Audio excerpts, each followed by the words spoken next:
One day before our annual trip, my son sent a text. "Don't come to the lake house. My wife's parents need the master suite. You can stay home and watch the dogs." I didn't argue.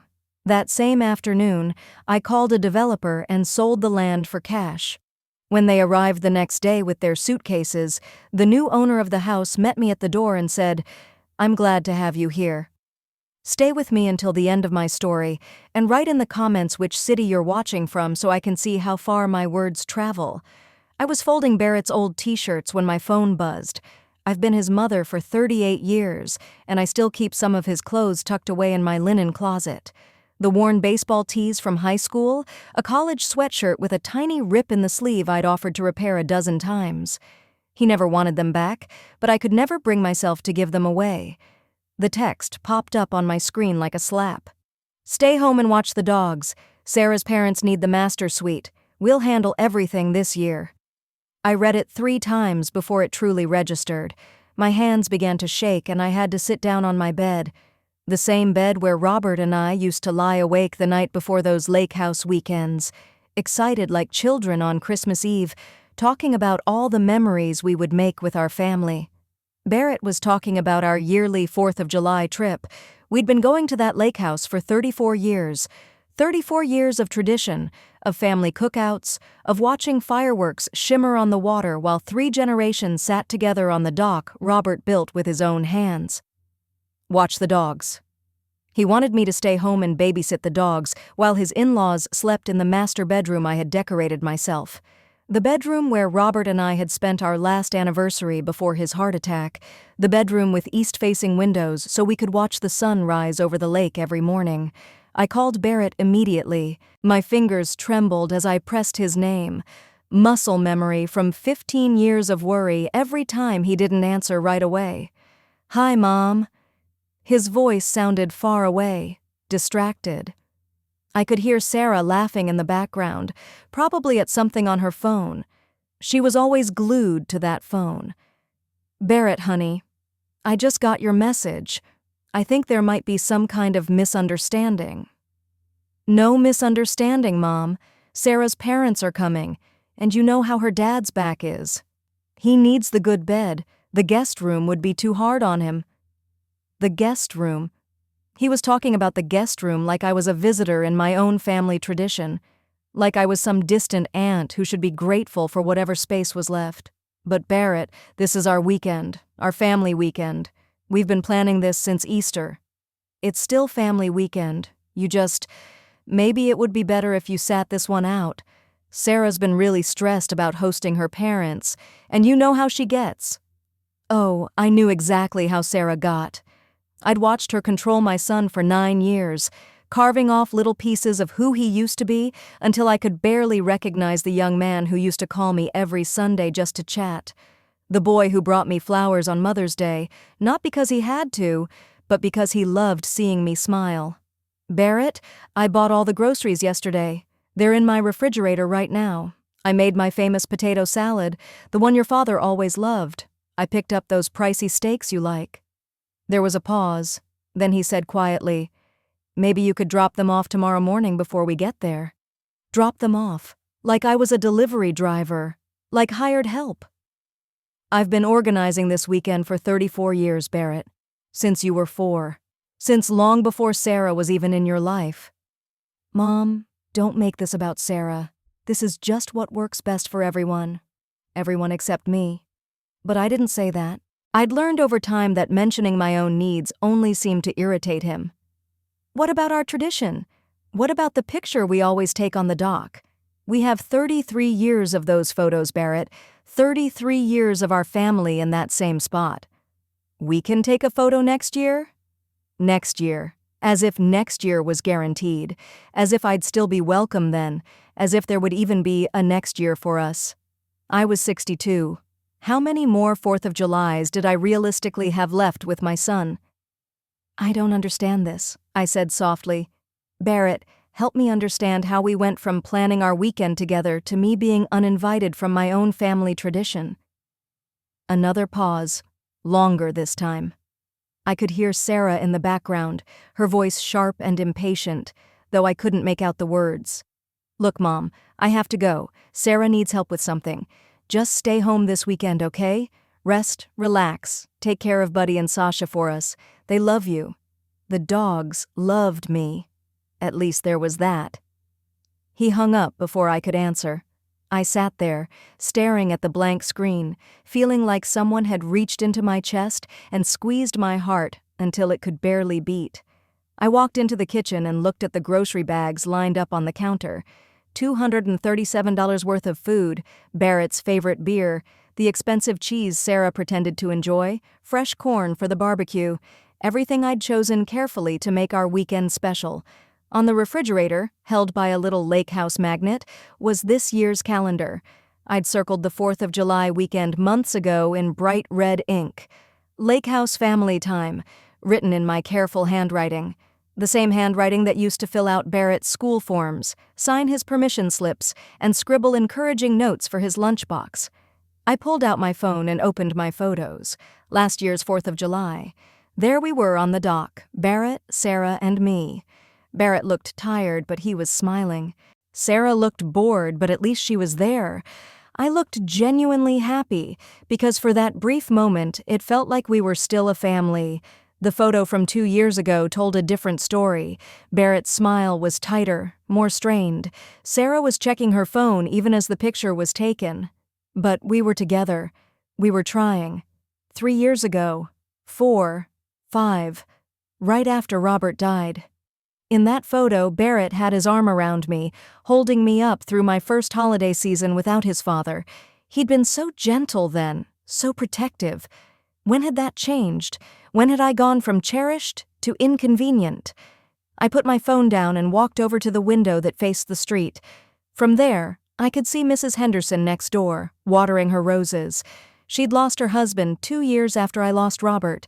We'd grown close in that quiet way widows do, bonded by the particular loneliness of sleeping in a bed that used to be shared. Mrs. Henderson had 3 daughters. All 3 called her every week. All 3 included her in their holiday plans. She spent Christmas going from one house to another, joking that she was too busy to rest. I used to envy her, though I tried not to let it show. Now I wondered what she would think if she knew my only child had just uninvited me from the very family tradition I'd spent 34 years building.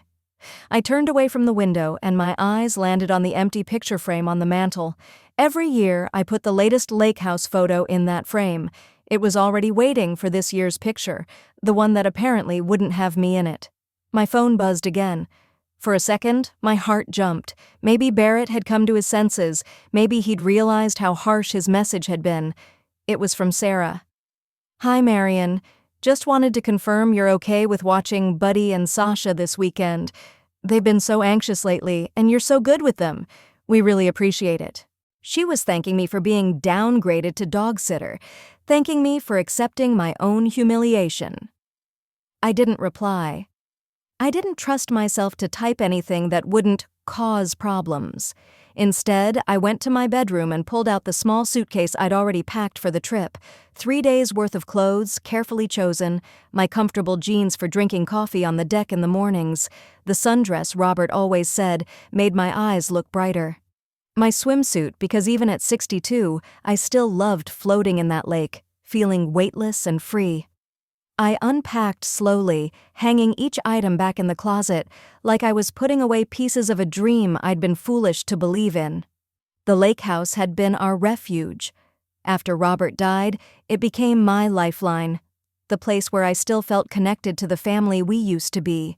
The place where Barrett still laughed at my jokes. Where Sarah sometimes lowered her guard just enough to seem almost human. Now they wanted to take even that away.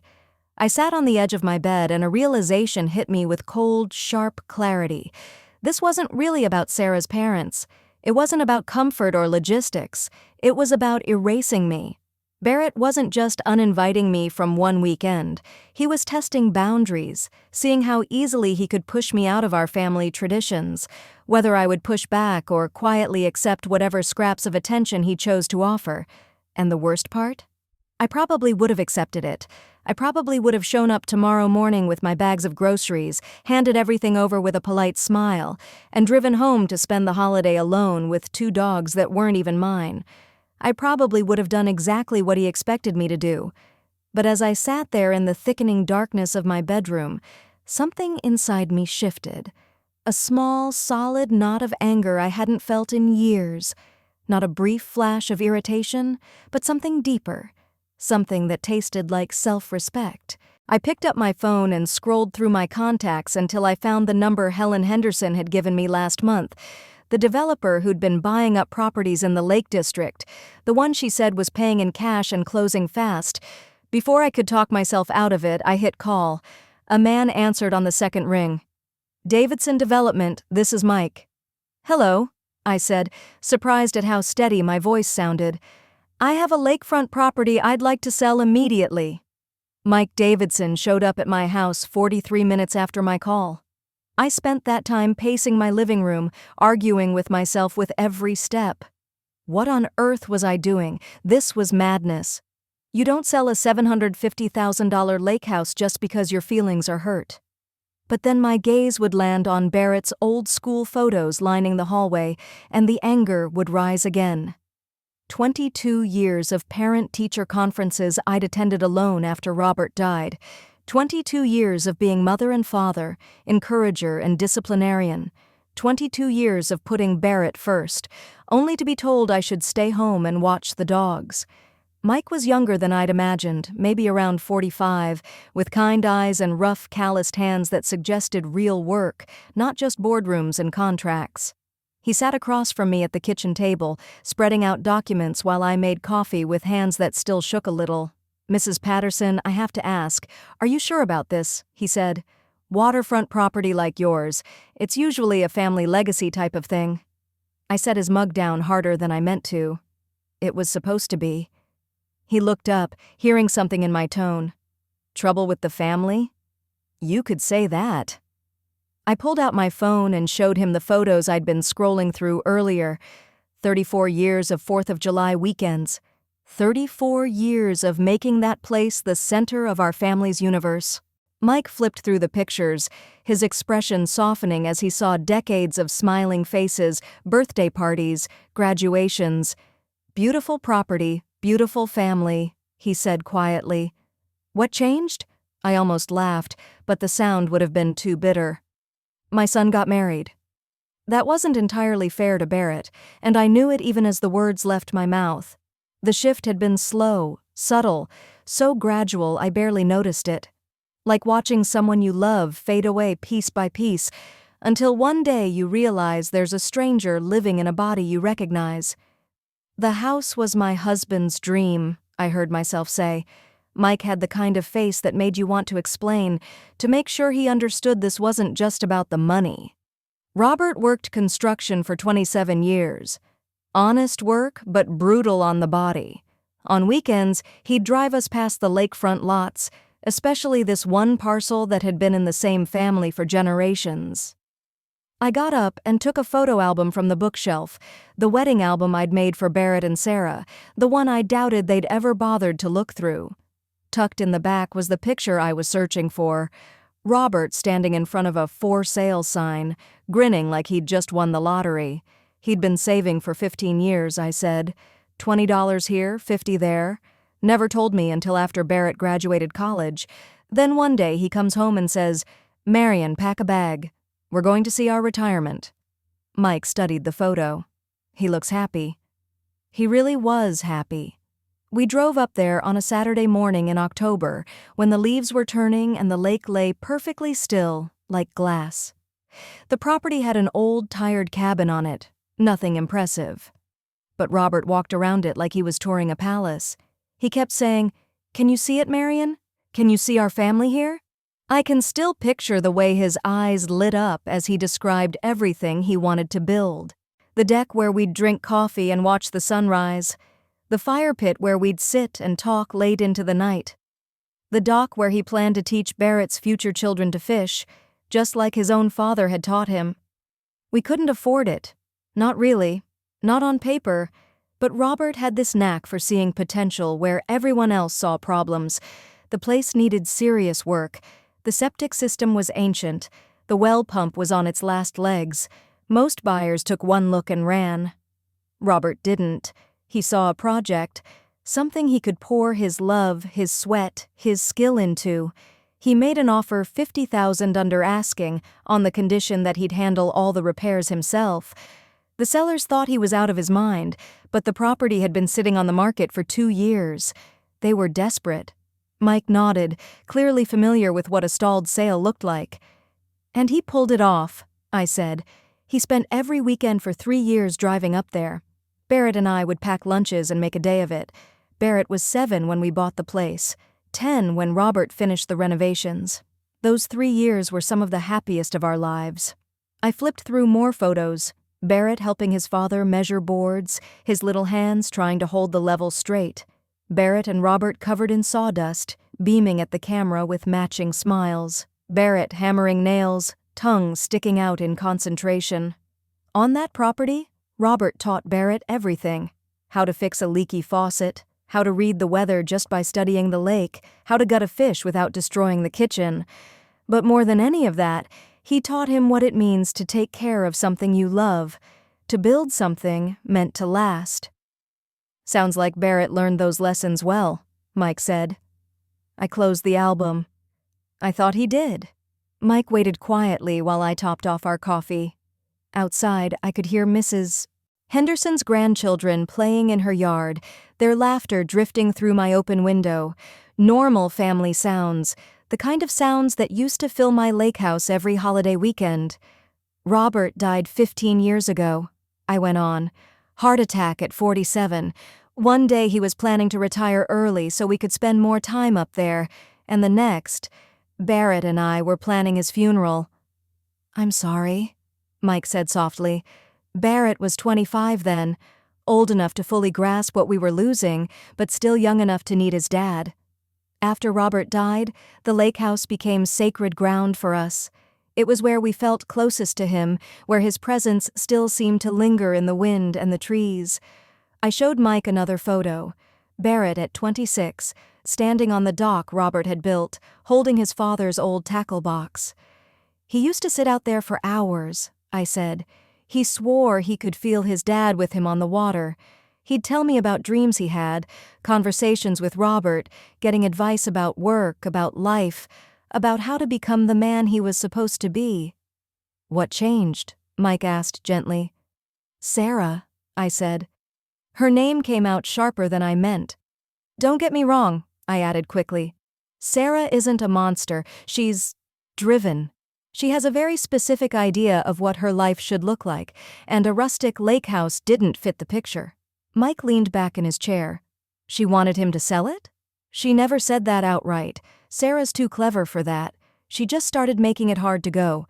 There was always something, a work function she absolutely couldn't miss, plans with friends that were suddenly set in stone, a migraine that hit conveniently every time we talked about the lake.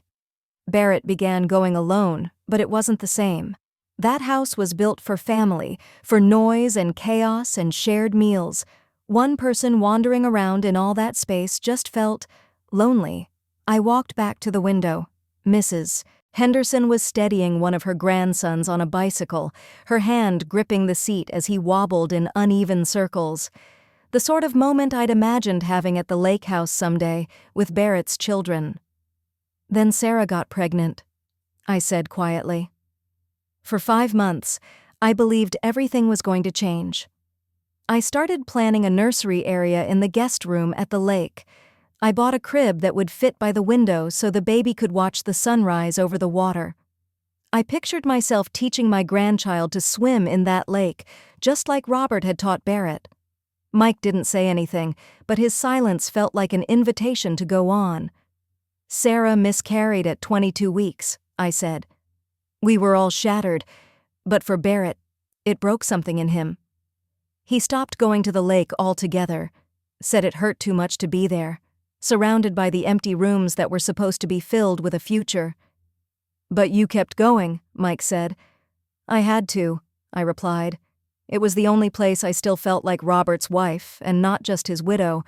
The only place where Barrett's childhood felt real, not just like old stories I told myself. So I kept making the trip alone, taking care of the house, keeping everything ready for the day Barrett decided he was ready to come back. I showed Mike the more recent photos on my phone. Me alone on the dock, raising a coffee mug and a lonely little toast. Me tending the garden Robert planted. Me sitting at the fire pit surrounded by empty chairs. Sarah eventually agreed to come again, I said, but only for special occasions, only when it suited her. She'd invite her friends for girls' weekends, or suggest we host Barrett's colleagues for work retreats. She turned my refuge into a networking venue. That must have been painful to watch, Mike said. I told myself it was worth it, I admitted. If Barrett was using the house, if we were still gathering there, even if it felt different, even if Sarah spent most of her time complaining about the Wi-Fi or scrolling on her phone or listing all the improvements she wanted to make that would erase everything Robert built with his own hands. Mike gathered his paperwork and pulled out a contract. Mrs. Patterson, I can have cash in your account by tomorrow afternoon, he said. $700,000 as is. No inspections, no contingencies, but once you sign this, there's no undoing it. Are you absolutely sure this is what you want? I looked around my kitchen at the artifacts of a life dedicated to being Barrett's mother. The refrigerator plastered with his childhood drawings, the cookbook crammed with his favorite meals, the calendar with every important date from his life marked in careful ink, a shrine to motherhood. Then I thought about his text message, "Stay home and watch the dogs." 34 years of tradition thrown aside in one single sentence, 34 years of love reduced to dog sitting. How fast can your crews clear the property? I asked. Mike glanced at his phone. If you sign today, we can have demolition crews out there Monday morning. The old cabin will be gone by Wednesday. I picked up the pen. For the first time since Barrett's text shattered my afternoon, my hand was steady. Show me where to sign. I didn't sleep at all Thursday night. Every time I closed my eyes, I saw Robert's face the first time we stepped into that lake house. The way he ran his hands along those rough old walls like he was blessing them. The way he stood on the shore and said, "This is where our grandchildren will learn to swim, Marion. This is where our family will grow old together." By Friday morning, I was convinced I'd done something unforgivable. $700,000 sitting in my checking account felt like blood money. It felt like I'd betrayed Robert's memory, destroyed Barrett's inheritance, and burned our legacy to the ground over a single moment of hurt pride. I was reaching for my phone to call Mike Davidson, ready to beg him to tear the whole deal up, when my doorbell rang. Mrs. Henderson was standing on my porch, clutching a manila envelope, her expression so serious it made my stomach twist. "Marion, honey," she said gently, "I didn't want to show you this, but I think you need to see it." She followed me into the kitchen and emptied the envelope onto the table. Color printouts spilled out, photos from Facebook, timestamps going back months. My breath caught. Barrett and Sarah at my lake house, but not alone. "My niece Emma lives in town now, remember?" Mrs. Henderson said. "She's been seeing that boy who works at the marina. They've been talking about all the parties up at your place." I picked up the first photo with shaking hands. Barrett and Sarah were surrounded by 6 other couples, drinks in hand, all of them standing on my deck like it belonged to them. Sarah was in a designer bikini I'd never seen before, posed like she was in some lifestyle magazine. The timestamp said 3 weeks ago. 3 weeks ago, on the night Barrett called to cancel our monthly dinner because he was buried at work. "Emma says it's been happening most weekends since spring," Mrs. Henderson went on carefully. "She thought you knew. She thought you were fine with it." I flipped through the photos, one after another. Barrett at the grill using the barbecue Robert built. Sarah and her friends sprawled on the furniture I'd picked and cared for. Group shots around the fire pit, everyone throwing their heads back laughing like life couldn't get any better. In every one of those photos, my son looked happier than I'd seen him in years. "This one's from Memorial Day weekend," Mrs. Henderson said, pointing to an image that made my vision go hot and blurry with anger.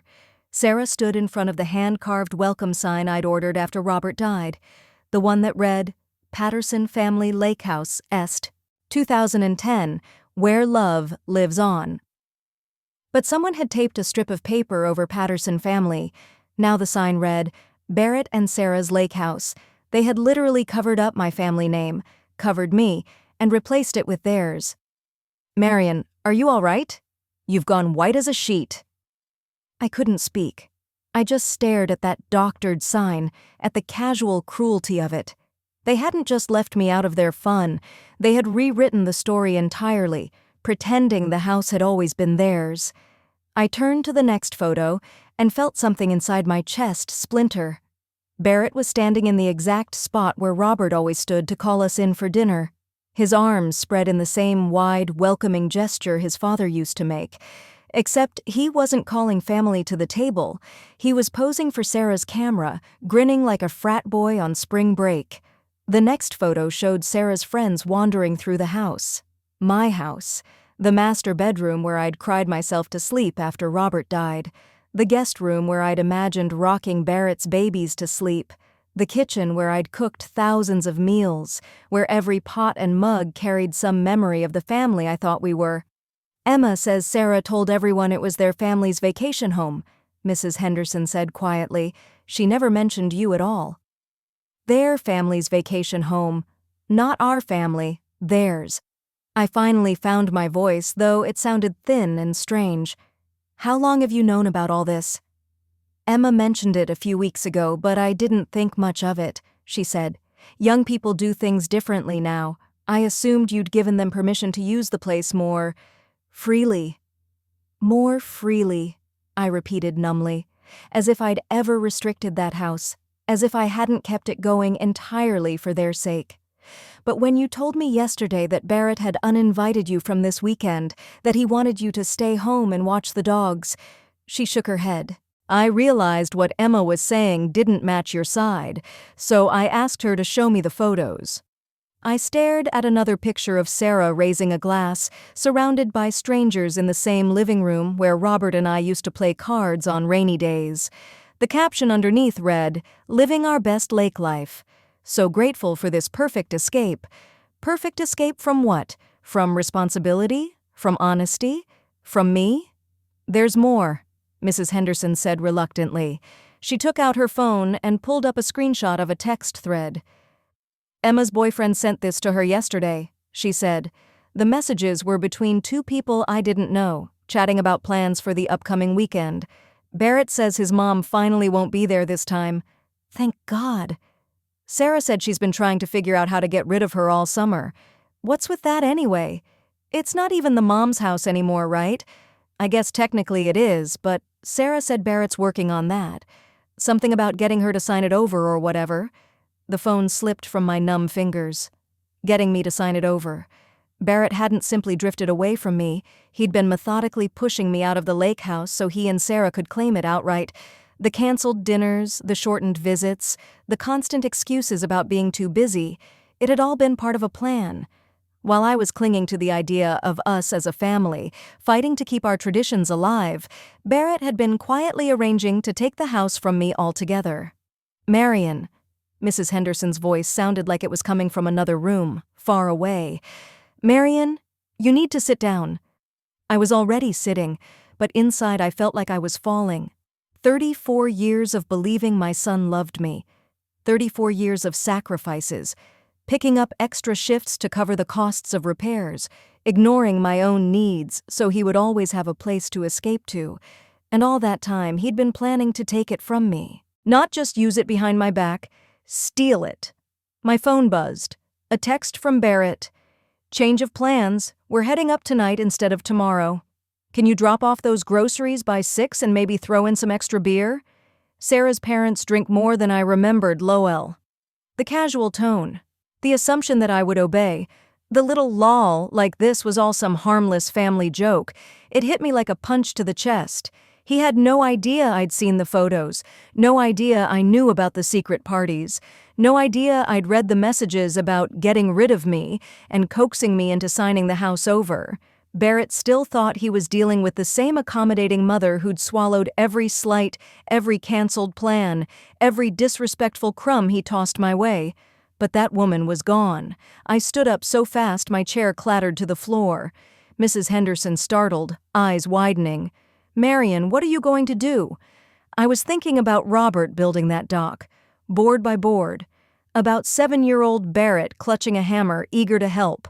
about all the love and hope that had gone into that place, now reduced to a backdrop for parties thrown by people who never even knew the man who made it possible. I was thinking about Sarah literally covering my family name like it was something to be erased. "I need to make a phone call," I said, my voice like ice. I dialed Mike Davidson. He picked up on the first ring, as though he'd been waiting. "Mrs. Patterson? Having doubts?" "Actually, I have a question about timing," I replied. "How soon can you get the demolition crews out to the property?" "Well, we were planning to start Monday," he said slowly. "If you need it done faster, I need them there tomorrow, Saturday morning, early." There was a pause. "That'll mean an extra charge for weekend crews." "I don't care how much it costs." Another pause. "Can I ask what the rush is?" I glanced at the photos scattered across my kitchen table. Barrett's smiling face at every party, celebrating in the house his father built while erasing me piece by piece. "Let's just say," I answered, "I want to surprise my family." I hung up and turned to Mrs. Henderson. She was watching me with a mix of concern and something that looked a lot like admiration. "You're really going through with this?" she asked. I thought about Barrett's text, ordering me to drop off groceries like a maid, while he and his wife hosted her parents in the master bedroom that still smelled like Robert's aftershave. I thought about Sarah's friends laughing about finally getting rid of me. I thought about that sign with my name covered, like I was an embarrassment. "Helen," I said, more sure of myself than I had been in years, "would you like to drive up to the lake with me tomorrow morning? I think you'd enjoy the show." Her eyes brightened, a spark of almost guilty excitement. "What time should I be ready?" I checked the time. Barrett would arrive at the lake in about 18 hours, expecting his playground to be waiting for him, just as he'd left it. Instead, he was going to find something else entirely. 7 a.m., I said, "and bring your camera.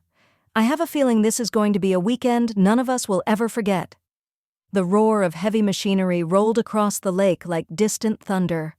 I sat in my car at the end of the long driveway, Mrs. Henderson in the passenger seat, watching 3 bulldozers tear into the house Robert had painstakingly rebuilt. The morning air was filled with dust and diesel, but beneath it all, I could still smell the wild roses Robert had planted along the edge of the property. They'd be gone by noon, too. "Are you absolutely sure about this, Marion?" Mrs. Henderson asked for the 3rd time. There was more excitement than worry in her voice. "Once it's gone forever." A section of the front porch buckled and collapsed, taking with it the swing where Barrett used to sit reading comic books on lazy summer afternoons. "It's been gone for a long time, Helen," I said quietly. "I'm just making it official." Mike Davidson's crew had arrived at 6:30 on the dot. 3 bulldozers, a full demolition team, enough equipment to reduce the house to rubble by Sunday night. The extra fee for weekend work had been worth every cent just to watch the foreman's puzzled expression when I insisted they start by knocking down the welcome sign. The same sign Sarah had covered with Barrett and Sarah's lake house was now buried under broken boards and twisted metal. My phone had been buzzing nonstop since 7 that morning. First Barrett, then Sarah, then Barrett again. I ignored every single call, every frantic text. Let them wonder, let them sweat, let them feel for once what it's like to have something important ripped away with no warning and no say. "There," Mrs. Henderson said, pointing toward the road. "Is that them?" Barrett's silver BMW appeared between the trees, speeding down the lane so fast gravel flew up in a spray behind it. Even from a distance, I could see the way the car jerked as he took in the scene in front of him. The car screeched to a stop about 50 feet from the demolition zone. Barrett jumped out before the engine had even fully shut off, leaving the door hanging open, his face twisted in shock and disbelief. Sarah stepped out more slowly, her expensive sunglasses hiding her eyes, but not the rigid tension in her jaw. I rolled down my window to hear. "What the hell is going on here?" Barrett shouted, his voice high and tight with panic, rising over the noise of the machines. Mike Davidson walked toward them, clipboard in hand, expression carefully neutral. "You'll need to stay behind the safety line," he said. "This is an active demolition site." Demolition? Sarah's voice cracked on the word. There must be some mistake. This is our house. We're supposed to be here this weekend. There's no mistake, ma'am, Mike said evenly. The property was sold yesterday. The new owners requested immediate clearing for development. Barrett grabbed Mike by the arm, and for a second I thought my son might actually hit him. Sold? That's impossible. This house can't be sold. My mother owns this place, and she would never… He cut himself off, the blood draining from his face as the truth began to register. Sarah yanked off her sunglasses, her eyes blazing with fury and disbelief. "Where is she?" she demanded. "Where's Marion?" Mrs. Henderson nudged my arm. "Showtime," she murmured. I stepped out of the car and walked toward them slowly, deliberately. With every step, I felt something I hadn't felt in years. Total control over a situation involving my son. For once, Barrett was the one scrambling and confused, and I was the one holding all the cards. "Mom!" He rushed to me, panic etched on his face. "Mom, what's going on? Please tell me this is some kind of mix-up." I stopped just outside the taped safety zone, close enough to see the fear in his eyes, far enough that the roar of the machinery meant he'd have to really focus to hear me. "There's no mix-up, Barrett," I said. "I sold the house." "You what?" Sarah's screech cut through the clamor of engines and cracking wood. "You can't sell this house. We have plans. We have guests coming." "Yes," I said calmly. "I heard all about your plans." I pulled out my phone and held the screen up so they could see the photos Mrs. Henderson had shown me, screenshot after screenshot. "Looks like you've had quite a few plans, actually. Last month, the month before that, and apparently most weekends since spring." Barrett's expression shifted, from confusion to recognition to something that looked a lot like shame. "Mom, I can explain." "Can you explain this?" I interrupted, swiping to the photo of the welcome sign, the one with my family name covered. "Can you explain why Sarah felt the need to hide Patterson family?" Sarah stepped forward, her veneer of politeness finally cracking apart. We were just having some friends over. It wasn't some big conspiracy." "Friends I've never met," I said evenly. "In a house you told them was yours." My tone stayed almost casual, but my words were knives. "Tell me, Sarah," I asked, "at what point were you planning to have Barrett talk me into signing over the deed?" The question landed like a slap. Barrett actually staggered back a step. "Who told you that?" he stammered. "Does it matter?" I replied. "What matters is that while I was stocking my fridge for our family weekend, you two were scheming to take my home out from under me." "It's not stealing," Sarah snapped, her voice rising to a near scream. "Barrett deserves that house. You're just a bitter old woman who can't let go." I heard Mrs. Henderson gasp behind me, but I felt nothing but icy clarity. At last, Sarah was saying out loud what she'd been thinking for years. "You're right about one thing," I said calmly. "Barrett does deserve a lake house. He should buy one with his own money and build it up himself, just like his father did with this one. That's what men who provide for their families do." Barrett flinched like I'd slapped him. "Mom, please," he said hoarsely. "We can fix this. Whatever you want, whatever you need." "What I needed," I cut in, my voice sharper than I intended, "was respect." I held his gaze. What I needed was to be treated like family, not like hired help. What I needed was for my son to stand up for me when his wife called me a bitter old woman. "I never," Barrett began, but I didn't let him finish. "You stood there and let her say it," I said. "Just like you've stood there and let her disrespect me for 9 years. Just like you stood there and let her cover our family name on the sign your father's sweat paid for." Sarah stepped between us, fury twisting her features. "Robert is dead, Marion," she spat. "He's been dead for 15 years. This sad little obsession you have with his memory is pathetic." The words hung in the air like a warning shot. Even the demolition crew seemed to slow down, sensing a line had been crossed. Barrett's face went ashen. "Sarah, stop." "No, Barrett, someone needs to say it," she insisted. "Your mother has been holding this family hostage with a dead man's ghost for years. We can't move on. We can't make our own memories. We can't even use our own property without her hovering around like some desperate, lonely widow."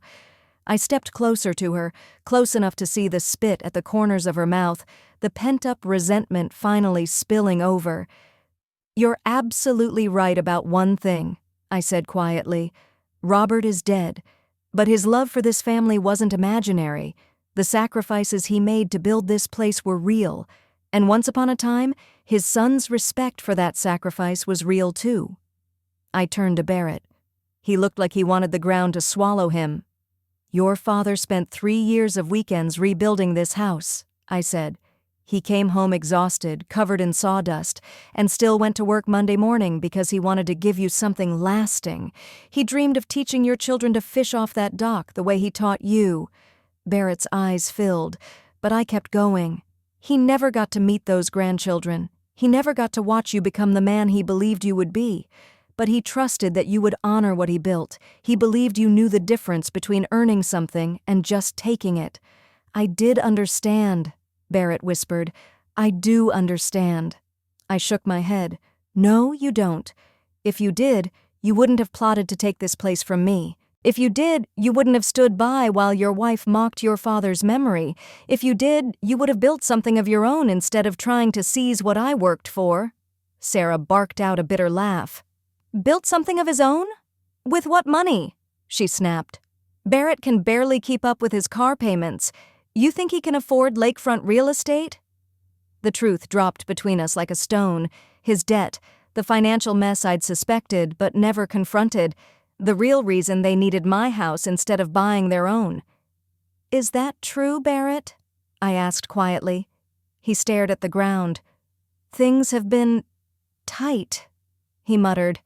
"Sarah's expenses, the housing market, my job." "So your solution," I said, "was to fix your problems by taking from your mother."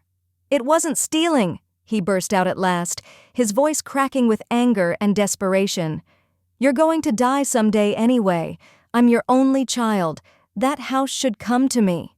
His words echoed across the construction site. Should come to him. As if my love, my sacrifices, the years I spent caring for that place meant nothing. As if I were just a temporary obstacle between him and what he believed he was owed. I looked at my son, really looked at him, and realized I was staring at a stranger. The little boy who'd helped his father build that house was gone, replaced by a weak, greedy man who felt entitled to things he hadn't earned. "You're right, Barrett," I said quietly. "Someday I will die, and when that day comes, you'll inherit whatever I decide to leave you." I gestured toward the demolition site, where the last standing wall of the house came crashing down in a cloud of dust and memories. "Today is not that day, and this is not that house." Sarah grabbed Barrett's arm, her face now twisted with panic instead of rage. "Do something," she hissed. "Stop them. This is our future they're destroying." But Barrett just stood there, watching the bulldozers bury 34 years of family history under broken wood and shattered glass. His expression went blank, stunned, as if he were finally seeing the consequences of his choices. "The demolition will be finished by tomorrow evening," I said, turning toward my car. "The lot will be cleared and ready for the developers by Monday morning." "Where are we supposed to go?" Sarah shouted after me. "We told people we'd be here this weekend. We have nowhere else to stay." I stopped and looked back at them one last time. Barrett and Sarah standing amid the ruins of everything Robert built, everything I cared for, everything they assumed would always be there waiting for them. "I guess you'll have to figure it out," I said, "the same way you plan to figure out how to take my house, without me." As I walked away, I heard Sarah's voice rising, shrill and furious, blaming Barrett for losing control of his mother, for not handling things better, for not being man enough to stop this. I didn't hear a single word from Barrett in response. Mrs. Henderson was waiting in the car, practically glowing. "Marion, that was incredible," she said. "I've never seen anything like it." I slid into the driver's seat, started the engine, and pulled away from the wreckage without looking back. In the rearview mirror, I caught a final glimpse of Barrett and Sarah still frozen in place, surrounded by the rubble of their entitlement. "How do you feel?" Mrs. Henderson asked as we headed toward town. I considered her question as we passed the marina where Robert used to buy bait, the ice cream stand where Barrett celebrated his first big catch, the general store where 3 generations of my family had stocked up for holiday weekends at the lake. All of it was over. All of it was gone. But for the first time in 15 years, I wasn't the one being left behind. Free, I said at last. I feel free. 3 months after the demolition, I was sitting in a cafe in Portland, Oregon, watching the rain slide down the window while I waited for my real estate agent. Not the heavy, relentless rain I knew back home. This felt softer, more intentional. Everything about this city felt intentional. The way people walked with purpose down tree-lined streets. The way conversations in coffee shops flowed without the constant undercurrent of tension I'd grown used to. My phone buzzed again. Another call from Barrett, the 7th one this week. I let it go to voicemail like all the others. There would be time to deal with Barrett later, when I was ready, when I had built a life sturdy enough to withstand whatever guilt or manipulation he had prepared. Mrs. Patterson? I looked up to see a woman with kind eyes and silver hair approaching my table. I'm Linda Chen, she said. Are you ready to see your new home? I stood, smoothing the jacket I'd bought the week before. Nothing extravagant, just new. Almost everything I wore now was new. After that final confrontation at the lake, I'd donated most of my old clothes, those careful, conservative outfits chosen to keep me small and unobtrusive. Clothes for the grieving widow, the endlessly accommodating mother who never quite got it right. The woman I saw in fitting room mirrors now was someone else entirely. Steadier, more sure of herself. I'm ready, I told Linda. And, for the first time in a long time, I truly meant it.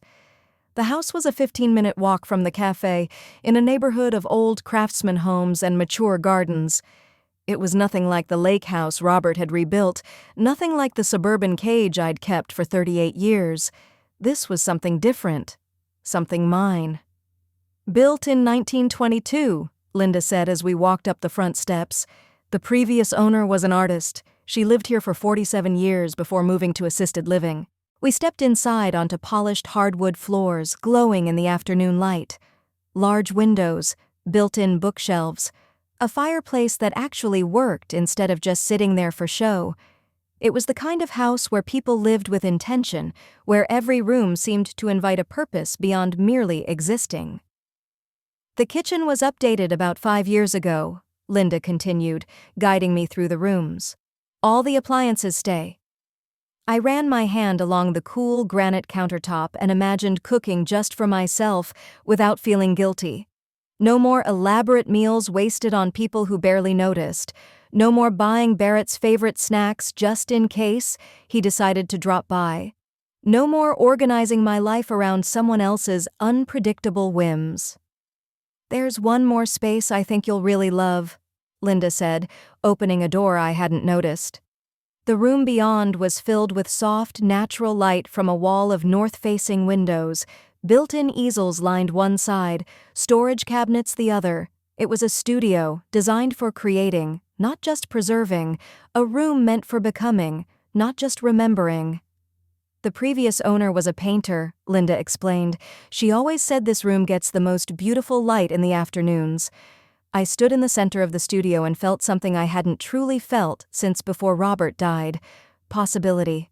Not the fragile, someday kind of hope, but something immediate and electric. The sense that my life could change starting now. I'll take it, I said, without even a flicker of doubt.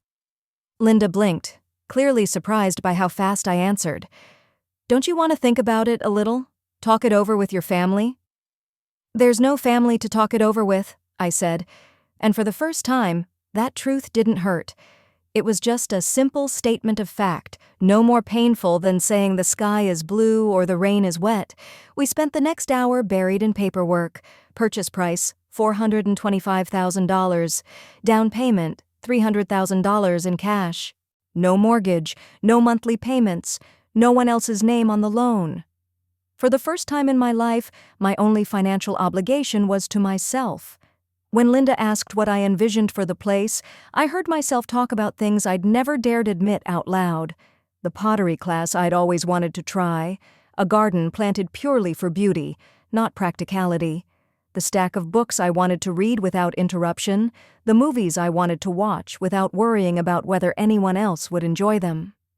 "It sounds like you're starting a whole new chapter," Linda said as we shook hands. "More like a whole new book," I replied. That evening, I called Mrs. Henderson from my hotel room. She picked up on the second ring, sounding eager. "Marion, how's Oregon treating you? I bought a house today." There was a beat of silence, followed by a delighted little gasp. "You what? Tell me everything."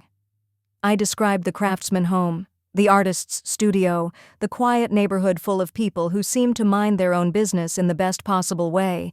As I talked, I realized I hadn't felt this kind of excitement in years, maybe decades. "It sounds perfect for you," she said. "When do you move in?" "Next month? I'm having everything delivered from storage." I'd put nearly all my possessions into a storage unit after selling my house in Sacramento, another choice that had stunned Barrett, though he'd been too busy drowning in his own financial mess to argue much. "And Barrett?" Mrs. Henderson asked gently. "Have you spoken to him?" I looked out at the Portland skyline, lights flickering on one by one as evening settled over the city. "He's been calling," I said. "I'm not ready to answer yet." "You don't owe anyone your readiness," she told me. "Take all the time you need, honey." After we hung up, I opened my laptop and scrolled through the photos I'd taken that day. The empty studio, waiting for whatever I decided to create. The kitchen, where I'd cook what I felt like eating. The living room, where I could arrange the furniture to suit my own comfort, instead of some hypothetical visitor who never showed up. My phone buzzed with a text, this time from an unknown number. "Hi, Mrs. Patterson. This is Emma Henderson, Helen's niece. She gave me your number and said you might be interested in some info about Barrett and Sarah." I stared at the screen for a moment.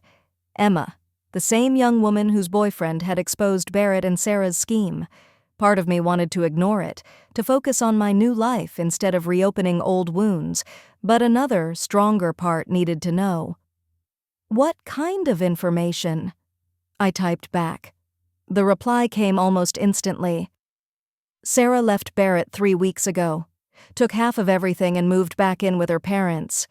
Barrett's been asking around town about you, trying to find out where you went." I set the phone down and walked back to the window. Of course Sarah had left. With no lake house to parade in front of her friends, no inheritance to dangle in front of them, Barrett was just what he'd always been but never admitted: debt and disappointment. My phone buzzed again. "He's been telling people you had some kind of breakdown," Emma wrote. "That being a widow finally got to you and made you do crazy things. Thought you should know what he's saying." A breakdown. Barrett was spinning the story again, casting me as the unstable one while he played the dutiful son caring for his unhinged mother.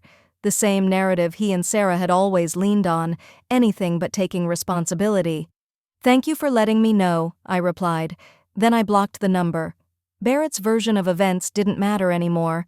Let him tell whatever stories made it easier to live with himself. Let him blame me for his failed marriage, his empty bank account, his inability to build anything of his own. The truth was simpler and far more painful. He'd shown me who he really was, and I believed him. I spent the next week getting to know Portland, learning the rhythm of a city that felt more like home than any place I'd lived in years. Coffee shops where people read or worked without constantly scrolling their phones. Bookstores where staff actually talked to you, listened, and recommended titles based on conversation instead of a bestseller list. Art galleries filled with work by local artists, people who had chosen to make something beautiful instead of just consuming. On Thursday, I signed up for a pottery class at a studio 3 blocks from my new house. The instructor was a woman around my age who told me she'd started working with clay after her divorce and turned it into a second career that made her happier than her first. "Have you ever done pottery before?" she asked as I filled out the form. "No," I said, "but I think it's time I learn." She smiled. "That's the best reason to start anything. What made you choose pottery?" I thought of Robert's hands, always building, always fixing. Of Barrett's hands, so quick to take, so slow to create. And of my own hands, worn from decades of serving everyone but myself, now finally free to make something just for me. I want to make something that lasts, I said, something beautiful that belongs only to me. Our first class was scheduled for Monday. I spent the weekend arranging my new house, unpacking boxes with a sense of purpose I hadn't felt in a very long time. No photo walls dedicated to Barrett's childhood, no little altars to motherhood tucked into every corner, just my things, set up for my comfort, in rooms meant for my life. On Sunday evening, I sat in my living room with a glass of wine and a book I'd chosen simply because I wanted to read it. My phone lit up with Barrett's name. This time I answered, "Mom." His voice was smaller than I remembered, hesitant in a way that made him sound like a little boy again. "Please don't hang up." I stayed quiet.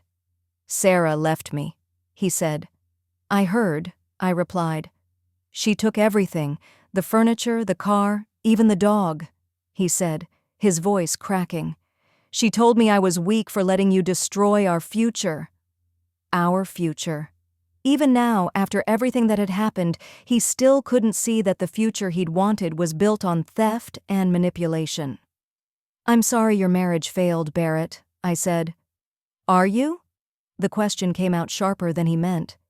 "Because it feels like you got exactly what you wanted."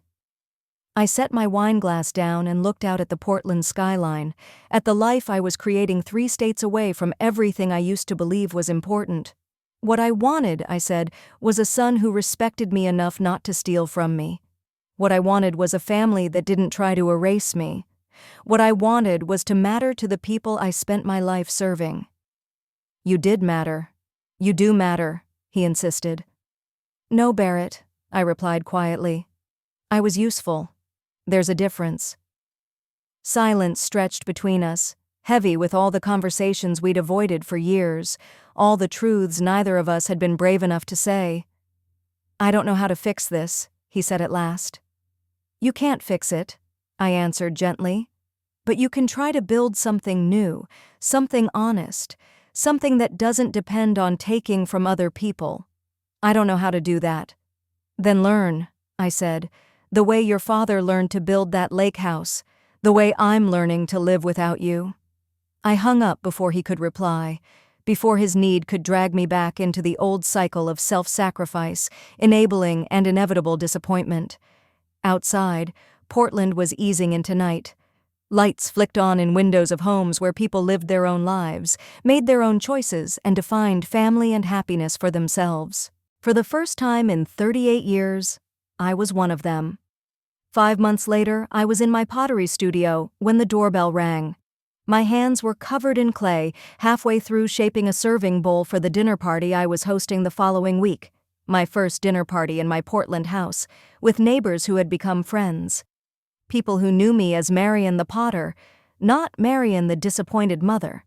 The bell rang again, more insistent this time. I glanced at the studio clock. 4:30 on a Tuesday. I wasn't expecting anyone. I wiped my hands on my apron and headed for the door, already annoyed at the interruption. Through the frosted glass, I recognized the outline on the porch, and my stomach tightened with old, unwelcome habits. Barrett stood there, looking like he'd aged 10 years in 6 months. His hair was overgrown, his clothes rumpled, his face hollow like someone who'd been living on takeout and sleepless nights. Parked at the curb was a battered Honda Civic I didn't recognize, crammed with boxes and trash bags, his entire life shoved into a used car. I opened the door but didn't step aside to let him in. "Hello, Barrett?" "Mom." His voice cracked on the word. "I've been driving for 3 days trying to find you. Mrs. Henderson finally told me you were in Portland. Please don't be mad at her. I told her it was an emergency." I studied his face, searching for genuine crisis instead of the manufactured urgency I'd seen so many times before. He definitely looked desperate, but that alone didn't mean anything had changed.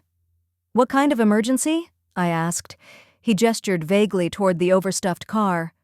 "I lost the house, lost my job, everything just—" He swallowed. "Everything fell apart after Sarah left." "I'm sorry to hear that," I said.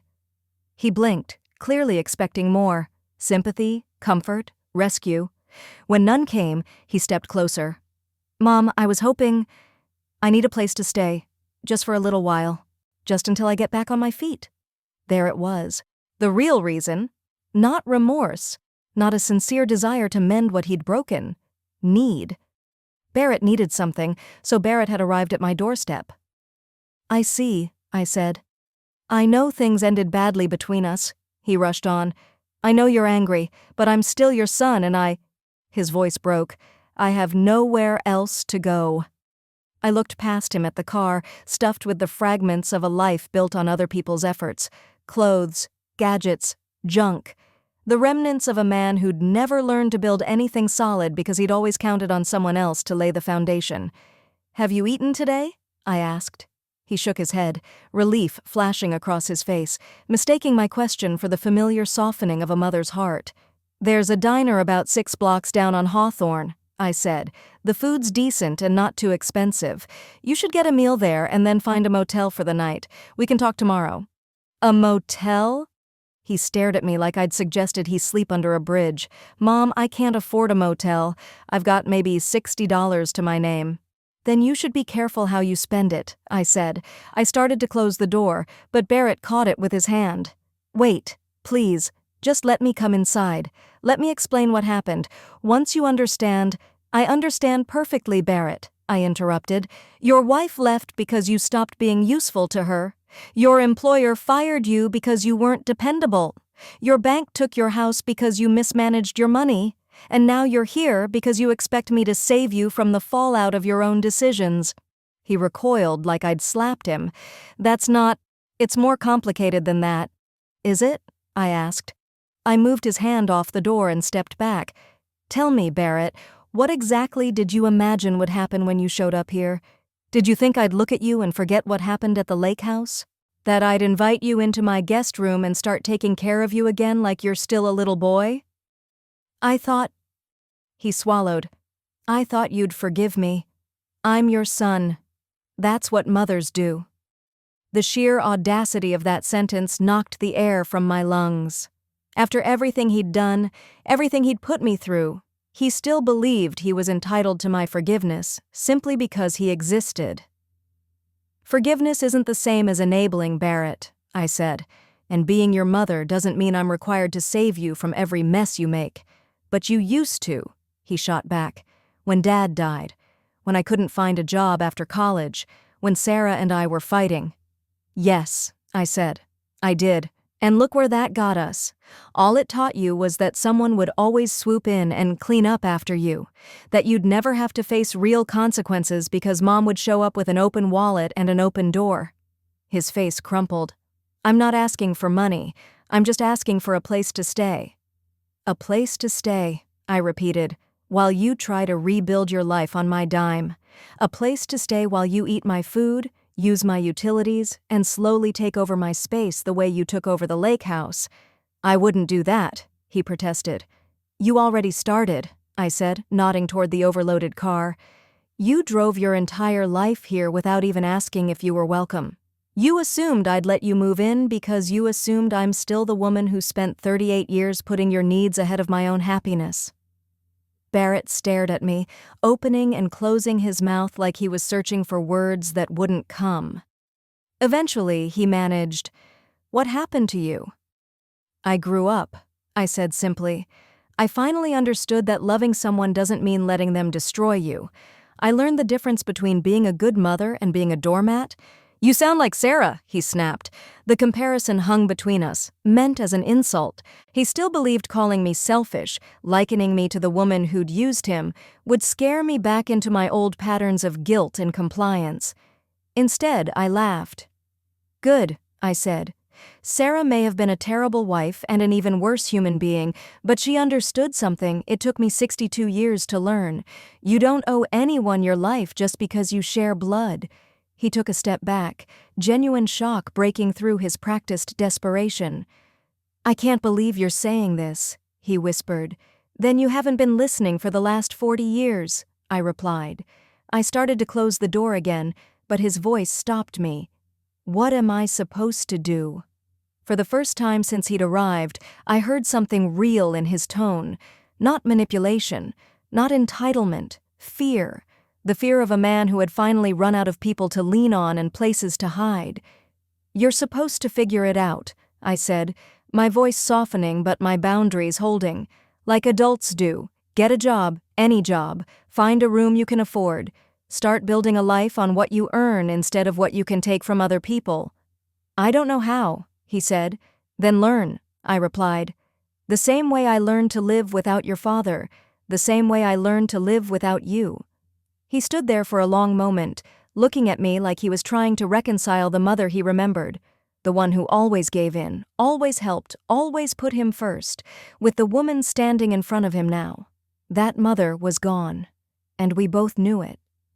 "If I do that," he said quietly, "if I figure out how to build something on my own, could we ever have a relationship again?" He looked up at me, hope flickering in his eyes for the first time since he'd shown up. I thought about it. Really thought about it. Not the automatic yes I would have given 6 months earlier, but an honest consideration of what it would take for me to trust him again. "Maybe," I said at last, "if you can show that you've changed, if you can build something real without taking from anyone, if you can prove that you understand what respect actually means." "How long would that take?" he asked. "As long as it takes," I said. "Maybe a year, maybe 5, maybe never. That isn't up to me, Barrett. That's up to you." He looked from me to the car, at the chaotic remains of a life built on other people's efforts. "I love you, Mom," he said. "I love you too," I answered. And I did. "But love isn't enough anymore. It has to be earned." He nodded slowly, like he was finally starting to grasp the difference. Then he turned and walked back to his car, shoulders bowed under the weight of real responsibility. As he drove off, I caught a glimpse of his face in the rearview mirror. For the first time in years, he looked like a man instead of a boy. Afraid, uncertain, but at last forced to face the world without a safety net. I watched until his taillights vanished around the corner, then went back inside to my pottery studio. My serving bowl was still on the wheel, half-formed but full of possibility. I settled back onto my stool, wet my hands, and began to shape the clay again. Tomorrow I would host my first dinner party in this house for friends who chose my company because they enjoyed being with me, not because they needed a favor. Next week I'd start an advanced pottery class, learning new techniques to create things that had never existed before. And one day, maybe, Barrett might knock on my door again, not as a desperate man begging to be saved, but as someone who had learned to build his own life, someone who could bring something to our relationship instead of only taking from it.